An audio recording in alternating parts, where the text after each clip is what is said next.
No sophisticated spy gear like 007, just a smartphone, a mesh bag, and nearly 400 people who were secretly recorded getting undressed inside the changing room of your typical public pool. This documentary aims to present an honest and unfiltered account of the case surrounding the Remuera accountant turned peeping Tom, Chong Yew Khoo. Chong Yew Khoo was publicly identified as a 47-year-old accountant who resided in the affluent Auckland suburb of Remuera. Professionally, Khoo operated in a field where morals, ethics, and strict attention to detail are paramount, with his status as an accountant projecting an image of reliability, professionalism, and trustworthiness. But behind that professional exterior, Khoo was harboring a disturbing secret. For approximately 6 years, beginning in 2019 and ending in mid-2025, Khoo repeatedly violated the privacy of others. His location of choice was the men's changing room at the Olympic Pools and Fitness Center, located on Broadway in the busy commercial hub of Newmarket. The pool building itself is owned by the Auckland Council, though it is leased to and operated by a private entity called the Olympic. Within these walls, Khoo exploited the inherent vulnerability of the facility's patrons. As is common at many public pools, phone use was strictly prohibited in the changing rooms to protect the privacy of swimmers and gym goers. However, Khoo completely disregarded this, instead using his smartphone to secretly film strangers. To capture the footage without drawing attention to himself, he utilized a range of deceptive methods. This included placing his phone in his shirt pocket with the camera facing outward, or hiding the device inside the pocket of his gym bag. At other times, he boldly held the phone to his ear, pretending to make a call, while actively recording the other people in the changing room. For 6 years, Khoo operated completely undetected, capturing hundreds of highly intimate videos without the knowledge or consent of a single person he filmed. Khoo's archive of illicit recordings would continue to grow until a critical misstep on the 22nd of June 2025. As he had done many times before, Khoo visited the Olympic Pools and Fitness Center and once again decided to film. But on this particular evening, everything was about to change for the serial peeping Tom. As an unsuspecting patron was finishing up at the center and showering in the changing room, he noticed something highly unusual. A mobile phone had been positioned inside the pocket of a mesh bag, with its camera lens pointing directly towards him. Suspicious and concerned of the device's placement, the patron moved to a different shower. Shortly after relocating, however, he noticed the exact same phone was now propped up against a toiletry bag and aimed squarely at another man. Realizing what was happening, the patron confronted Khoo and directly accused him of filming people inside the changing room. According to the agreed summary of facts, Khoo initially remained silent.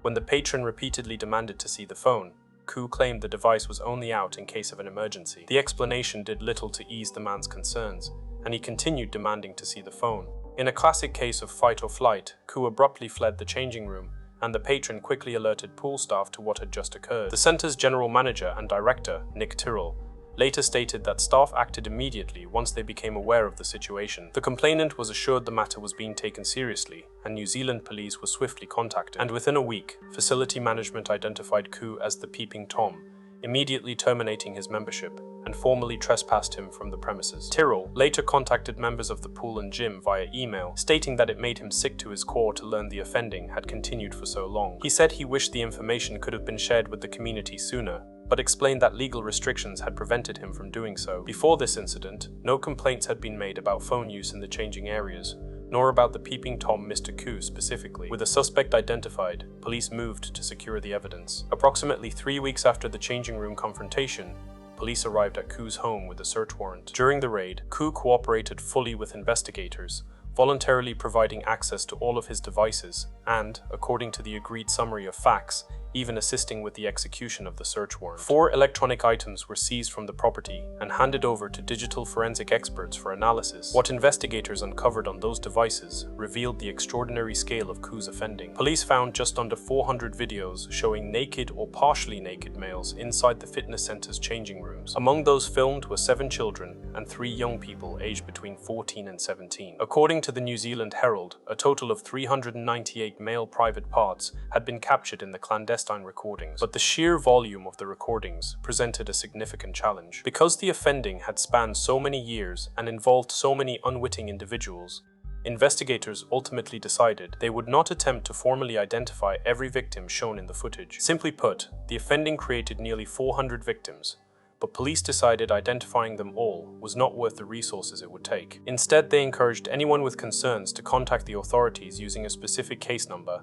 and looked to hold the Peeping Tom accountable through representative charges. The legal process formally commenced in January 2026, when Khoo appeared in court and pleaded guilty to 15 representative charges, 13 of making an intimate visual recording, 1 of making an objectionable publication, and 1 of possessing an intimate visual recording. Despite the legal use of the word publication, police found no evidence that the recordings had been distributed or shared with anyone else. These charges carry maximum respective prison terms of 3, 1, and 14 years. At this early stage, Khoo was granted interim name suppression. His defense lawyer, Scott Brickell, requested that convictions not be entered immediately, allowing time to obtain a psychological report for his client. And on Friday, July 3, 2026, Khoo appeared before Judge Herman Retzlaff in the Auckland District Court to face his final sentencing. As the suppression orders lapsed, Khoo sobbed in the arms of a supporter as his identity and crimes were fully exposed. During sentencing, the Crown Prosecutor Fiona Culleney argued for a starting point of 4 years imprisonment. She said that there was a silent contract that exists between people using changing rooms, and that breaching this contract carries particular concern for the public because people hold a high expectation of privacy in such environments. Crucially, the Crown noted that, although some of Khoo's recordings depicted children and young people, there was no indication that he had specifically targeted them. Instead, his offending appeared to be directed at males generally, and the Crown therefore did not seek to have him placed on the child sex offender register. His lawyer acknowledged the crimes constituted a very serious invasion of privacy in a vulnerable setting, but argued that a prison term was not a necessary measure to protect the community. Brickell sought a lower starting point, emphasizing that his client was deeply remorseful, had completed 35 hours of offense-focused therapy, while again stating the material was never distributed or shared. Judge Retzlaff weighed the submissions carefully. He agreed with the Crown that people using changing rooms had a high expectation of privacy, noting that most would reasonably believe another person simply would not do this to you. The judge identified several aggravating features in Khoo's conduct: the obvious profound breach of trust, the vulnerability of victims recorded while naked, the clear level of premeditation, the sheer number of videos and victims, and the fact the offending continued over several years. Taking these factors into account, Judge Retzlaff set an initial starting point of 3 years and 6 months imprisonment. He then applied legal discounts for Mr. Khoo's remorse, early guilty pleas, lack of any prior criminal offending, and ongoing rehabilitation efforts. When all was said and done, the deductions reduced the sentence to 24 months imprisonment. Because that brought the term down to 2 years, the sentence was allowed to be converted, and Mr. Chong Yew Khoo was instead ordered to serve 12 months home detention, followed by 6 months of post-detention conditions. The most disturbing legacy of the Chong Yew Khoo case is that hundreds of those recorded may never know whether they appeared in his archive. As the significant task of identifying every person in the footage was not pursued by the police, many former patrons of the facility have been left ultimately in the dark. For at least one identified victim, the psychological impact was clear. During sentencing, Judge Retzlaff referred to a victim impact statement from one of the men recorded by Khoo. Although the man described himself as resilient, he said the offending had disrupted his sleep and left him constantly alert to the possibility of being secretly filmed in public changing spaces. The impact also extended beyond the direct victims to the wider community. The Olympics general manager expressed his shock at the severity of the situation, stating, "It's an awful situation for the people involved, and I hope that justice is served for that individual. Our facility is a safe, family-friendly space.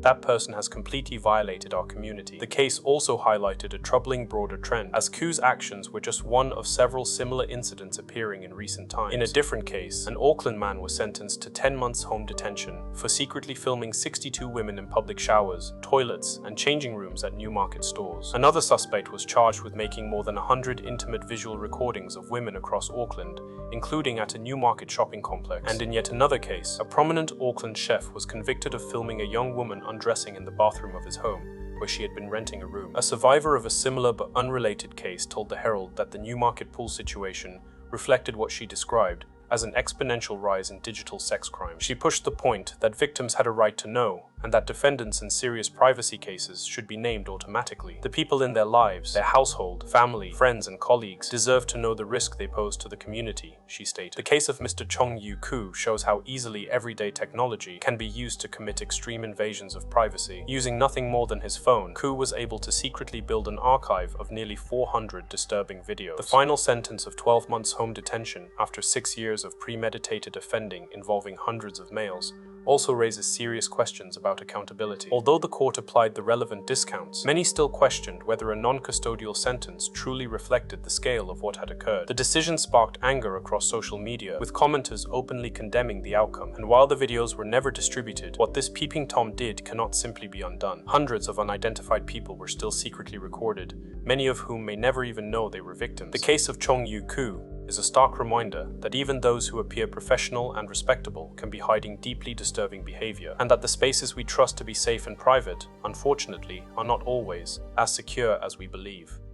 What are your thoughts on the sentence handed down to Mr. Khoo? Did 12 months home detention adequately reflect 6 years of deliberate covert filming? Or do you agree with those on social media who believe the punishment should have been far more severe? Share your perspectives in the comments below. If you found this documentary informative, please consider liking this video and subscribing for more in-depth explorations of often overlooked, lesser-known stories. Who else would you like to see us detail next? Your engagement helps us continue to shed light on otherwise unheard narratives.